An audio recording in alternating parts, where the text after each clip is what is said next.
जय हिंद साथियों, स्वागत है आपका मेरे YouTube channel banking information with Amitosh Shukla में। और मैं हूं अमितोष शुक्ला।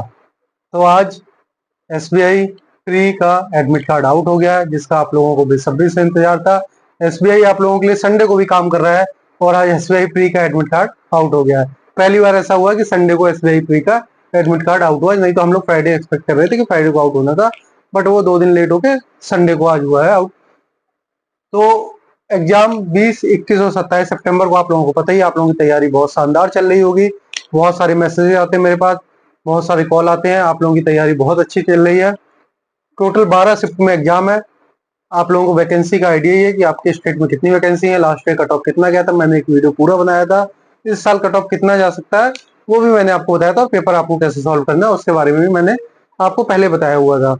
अब हमारे पास 7 दिन नहीं, ओनली 5 दिन बचे। इसका पेपर 20 को है, उसके लिए केवल आज का दिन तो गया, आपको ओनली 5 डेज बचे हैं, मंडे से फ्राइडे तक। अब अगले 5 दिनों में आपको क्या करना है, क्या नहीं करना है, इसके लिए मैं एक टेबल बना के लाया हूँ, what to do what not to do.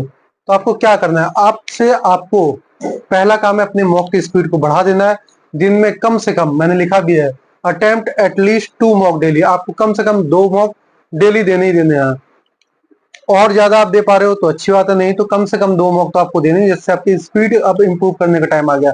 अब आखिरी के 5 दिन है, आप 2-2 मॉक भी देंगे तो 10 मॉक आप लगा के जाएंगे कम से कम, तो आपकी स्पीड और इंप्रूव होगी। आप जितने मॉक अभी लगाएंगे उतनी आपकी स्पीड इंप्रूव होगी। सेकंड मैंने लिखा है, watch full mock video each subject. अभी आपको किसी भी टीचर जिससे अभी आप पढ़ रहे हैं उसका आपको टॉपिक वाइज अब नहीं देखना। आपको अब जो आपको टीचर फुल मॉक करवा रहा है, फुल मॉक आपको सॉल्व करा रहा है, आपको वो वीडियो देखना है फुल पेपर का। रीजनिंग के 35 कैसे सॉल्व करने हैं आपको 20 मिनट में। बहुत सारे टीचर करवाते हैं कि 20 मिनट में 35 क्वेश्चन या पूरा एक 35 क्वेश्चन का सेट करवाते हैं, तो वैसे टाइप के सेट आपको अभी देखने हैं, रीजनिंग का भी, मैथ का भी और इंग्लिश का भी। तो आपको अब टॉपिक वाइज नहीं देखना है, अब आपको फुल मॉक वाला सेशन देखने हैं। जिस भी टीचर का आप देख रहे हो उसका आपको फुल वाले देखने हैं, जिससे कि आपको आइडिया लग जाएगा कि किस टाइप का पेपर आ रहा है। थर्ड है, continue your GA as before. GA को आपको नहीं छोड़ना। अगर आपने ये 5, 7, 10 दिन जीए छोड़ दिया तो आप बहुत पीछे हो जाओगे, फिर आपको 10 दिन का जीए बैकलॉग हो जाएगा। इसलिए, क्योंकि जीए तो डेली बढ़ता जा रहा है, इसीलिए जीए को आपका, जो मैंने आपको सेशन में बताया था कि आपको 1.5 घंटा जीए को देना है डेली, 1.5 से 2 घंटे, तो आप अपना 1.5 से 2 घंटे जीए को आप अपना देते रहिएगा और अपना साथ साथ मॉक लगाते रहिएगा। अब आपको क्या क्या नहीं करना है वो सबसे इंपॉर्टेंट है। क्या क्या करना है ये तो सबको पता है, बट क्या क्या नहीं करना है वो आपको सबसे ज्यादा पता होना चाहिए। Don't learn any new topic. अब आपको जो टॉपिक आपका छूट गया अब उसको रहने दो। अब उसको कोई भी नए टॉपिक सीखने का टाइम अब नहीं है, चाहे मैथ का हो, चाहे रीजनिंग का हो, चाहे इंग्लिश का हो, किसी भी सब्जेक्ट के न्यू टॉपिक सीखने का टाइम अब नहीं है। अब हमारा टाइम है इम्प्लीमेंट करने का, ना कि लर्निंग का। अब हमें जो जो हमने लर्न किया है, अगर हमने थोड़ा लर्न किया तो हम उसी को फुल्ली इम्प्लीमेंट करेंगे, जो किया है 100% करेंगे। हमारी ये सोच होनी चाहिए। Don't over think to the exam pattern. ये नहीं सोचना है कि सोच के बैठना चाहिए कि सिंप्लीफिकेशन 5 आएंगे कि 7 आएंगे, स्पीड में आएगी नहीं आएगी। जैसा पेपर आएगा, जो आएगा वो सबके लिए आएगा, और कठिन आएगा तो सबके लिए आएगा, सिंपल आएगा तो सबके लिए आएगा। हाँ, ये है कि 20 तारीख को जो पहली शिफ्ट देने जाएंगे उनके लिए थोड़ा बहुत मैं मान सकता हूँ, क्योंकि वो अचानक से फेस करेंगे पेपर को कैसा आएगा।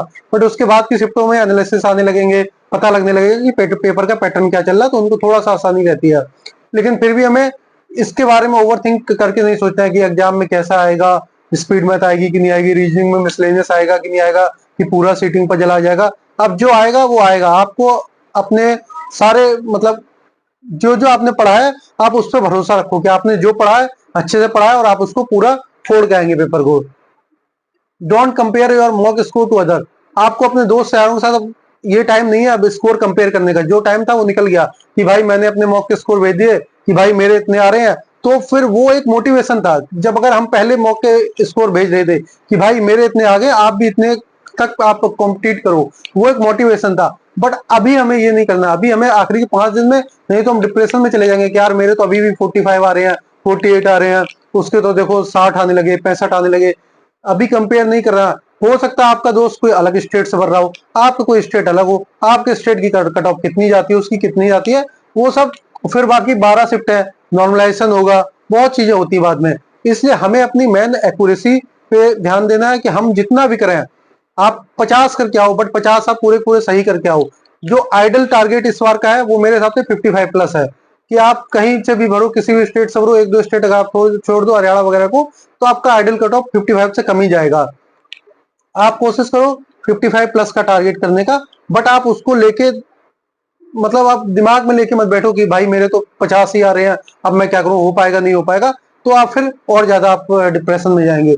अभी डिप्रेशन में जाने का टाइम नहीं है, अभी 5 दिन का टाइम है, केवल आपको मॉक मॉक और मॉक लगाने हैं। जैसा कि मैं अपने हर बंदे को बताता हूँ जिससे भी बात करता हूँ, और ये मेरा पेट डायलॉग भी है कि मॉक लगाने से आपका टाइमर चलता है, जब आपका टाइमर चलता है तो आपका दिमाग चलता है, और जब आपका दिमाग चलता है तो आपका पेन भी चलता है। तो मॉक लगाने के 3 फायदे हैं।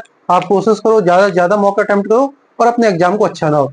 अब एक दो क्वारी मेरे पास आई थी कि सर मेरा उसी दिन सीजीएल का एग्जाम है, उसी दिन मेरा एसबीआई जेए का एग्जाम पड़ रहा है, सीजीएल का एग्जाम मेरा कहीं और है, जेए का एग्जाम कहीं और है, शिफ्ट अलग अलग है, बट एग्जाम कहीं और है, तो मैं क्या करूं। मैं कह रहा हूं जिन बंदों का एसएससी सीजीएल, जो मेरा व्यू है, हो सकता है बहुत लोगों को ये गलत लगेगी मेरी बात, बट जो मेरा व्यू है, जिन बंदों का एसएससी सीजीएल और एसबीआई का एग्जाम एक ही दिन है ना, वो सबसे लकी बंदे हैं। अब आप बोलोगे सर लकी बंदे कैसे हैं? वो इसलिए लकी बंदे हैं क्योंकि उनको अभी से ही पता लग गया, अभी से ही उनको एक डिसीजन लेना पड़ेगा कि मुझे किस नाव की सवारी करनी है। दो नाव पे सवारी करना हमेशा खतरनाक होता है, क्योंकि इंश्योरेंस का हो एग्जाम तो कोई बात नहीं, क्योंकि इंश्योरेंस और बैंकिंग का सिलेबस सेम है, बट एसएससी का सिलेबस टोटली अलग है, बैंकिंग का टोटली अलग है, एसएससी का पैटर्न भी अलग है, बैंकिंग का पैटर्न अलग है। लोग अभी भी दो नाव पे पैर रख के चल रहे थे। मैं इसीलिए कह रहा हूँ वो लोग सबसे लकी हैं जिनका एसएससी और बैंकिंग दोनों का पेपर एक ही टाइम पे है। वो अभी से एक दिशा में जाएंगे, या एसएससी जाएंगे या बैंकिंग जाएंगे। जिनका अलग अलग है वो अभी भी कंफ्यूज रहेंगे कि एक बार एसएससी दे दिया, अगले दिन बैंक दे दिया, फिर अगर गलती से उनका एसएससी प्री निकल गया, एसबीआई प्री भी निकल गया, फिर वो दोनों लोग फिर कंफ्यूज हो जाएंगे कि अब हम मेंस किसके लिए पढ़े, थोड़ा इसका पढ़ते हैं, थोड़ा उसके पढ़ते हैं, फिर थोड़ा थोड़ा के चक्कर में दो नाव पे सवारी करेंगे। हो सकता है कि तैर के पार हो जाए तो अच्छी बात है, बट हो सकता है दो नाव पे सवारी करें तो कहीं की सवारी ना मिले। इसलिए हमेशा अपना एम एक रखिए कि आपको करना क्या है। आपको बैंकिंग में जाना है तो आप बैंकिंग के हिसाब से करिए, आपको एसएससी में जाना है तो एसएससी के हिसाब से करिए। आशा करता हूँ मेरी ये बातें आपको पसंद आई होंगी। अगर आपको मेरा चैनल, मेरा दिया हुआ कंटेंट अच्छा लग रहा है तो आप वीडियो को लाइक करिए, चैनल को सब्सक्राइब करिए, ज्यादा से ज्यादा एक्सरसेशन भाइयों तक शेयर करिए। कोई भी आपको डाउट है तो आप मुझे कमेंट में पूछ सकते हैं, मैसेज करके पूछ सकते हैं, कॉल भी कर सकते हैं। जय हिंद, जय भारत।